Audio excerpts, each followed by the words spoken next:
Hi guys, magandang araw po sa inyong lahat at ngayon ay i-explain ko sa inyo kung paano magpadala sa atin sa Pilipinas. Gamit po yung ating Wise card. So ano ba tong Wise card? Itong Wise card kasi is card or digital na ginagamit dito sa atin sa Czech Republic na pwede ka makapag-convert from Czech crowns to Philippine peso. So ito po yung ginagamit ko papunta ng yung pera ko papunta sa atin sa Pilipinas. So ito yung gamit ko.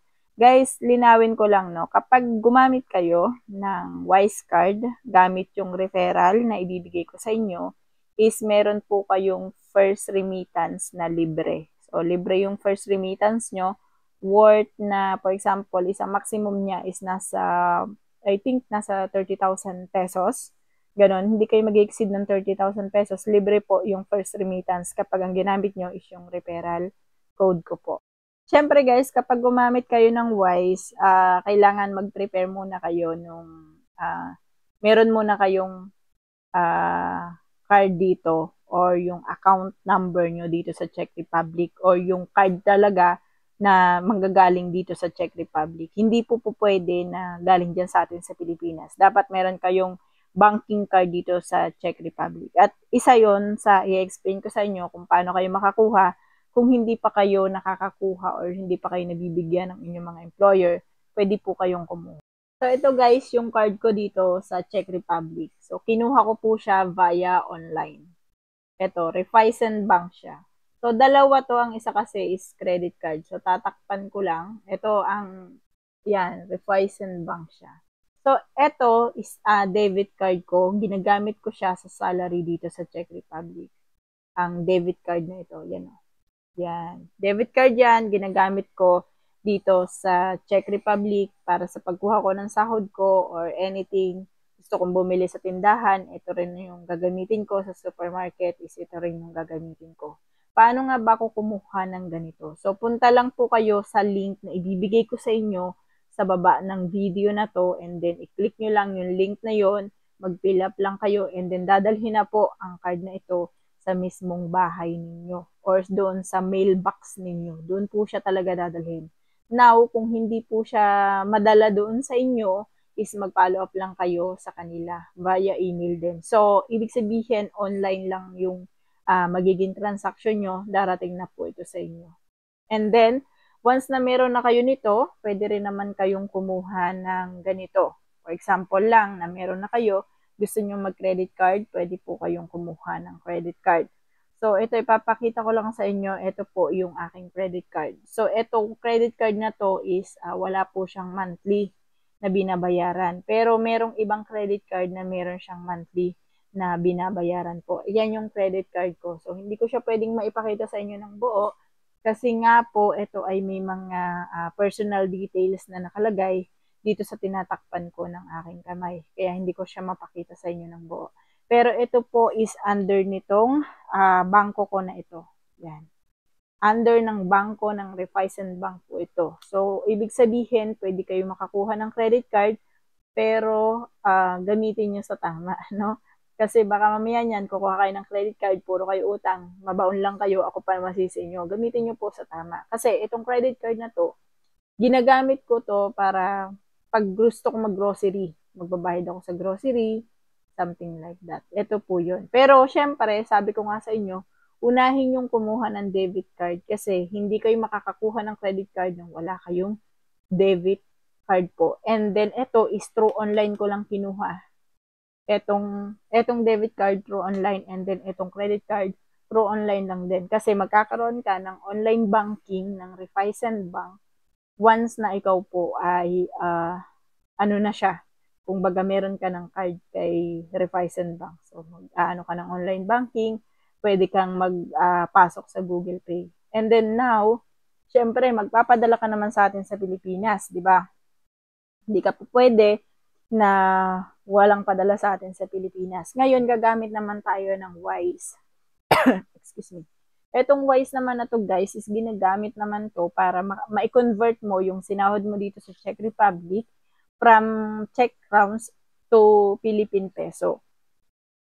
Now, kailangan mo na mag-sign up muna sa ating Wise. Pero po, reminder lang, hindi ka makakapag-sign in sa ating Wise nang wala ka pong card kasi kakailanganin mo yung CVC sa likod ng iyong card. Kailangan po yun. Pero, if ever meron ka ng card, eto, sundan mo na lang. Turo ko sa iyo. Eto, kunwari yung iyong Wise. So, i-click mo lang yung email address mo. Tapos dito, personal account. Dito is Philippines. Dito is yung phone number mo. Then, i-type mo lang yung 6-digit code na papasok doon sa phone number mo. Then, create pa. Then, dito is click yung send money abroad.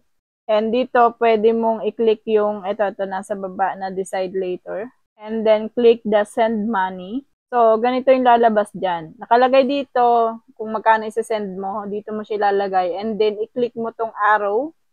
Etong arrow down na ito para lumabas kung anong currency. For example, is 1,000 tapos ang currency niya is PHP, Philippine Peso. And then, lalabas dito sa baba yung recipient gets. So, dito lalabas yun kung magkano makukuha ng iyong papadalhan. Nakalagay din dito kung kailan mo matatanggap yung iyong papadalhan. So, for example, nagpadala ka ng 1,000 nga, ito yung marireceive mo sa kanya, ito. Tapos, nakalagay dito kung kailan siya mag-arrive. So, kapag medyo maliit yung padala niya, 5,000, 10,000, minsan minutes lang nandiyan na kaagad sa bangko niya. Pinas. And then dito may pagpipilian kayo kung fast transfer, low cost transfer, or easy transfer. Ang kadalasan ko diyang napipili is yung easy transfer kasi click and click ka na lang, ilalagay mo na lang kung saan ka magpapadala na account. Kapag kasi dito dun sa low cost transfer, okay lang din naman, kaya lang dadaan pa siya sa bangko ng Wise, and then pagdating sa bangko ng Wise, parang sila yung magpapadala ulit dun sa bangko mo. So, hindi siya directly dun sa bank mo. Kaya hindi ko siya pinipili. Kapag naman sa credit card, medyo mataas. So, di ba kanina nagpakita ko sa inyo ng credit card, pwede nyo siyang gamitin. Kung gusto nyo magpadala, for example, wala kayong pera, tapos may laman pa yung credit card nyo, pwede kayong mangutang doon, ipapadala nyo sa atin sa Pilipinas. Pwede nyo siyang gamitin via Wise. So, pwedeng gamitin ang credit card doon. Yun nga lang, mas higher fee talaga siya. Pero ang lagi kong pinipili dito yung easy transfer lang. So, natapos na natin yung personal business transfer. Siyempre, i-click nyo yung personal. So, ang next naman natin is papunta tayo dun sa recipient information. Dito, syempre, ang una, yung inyo munang information, ipaglalagay nyo dito yung inyong pangalan, yan.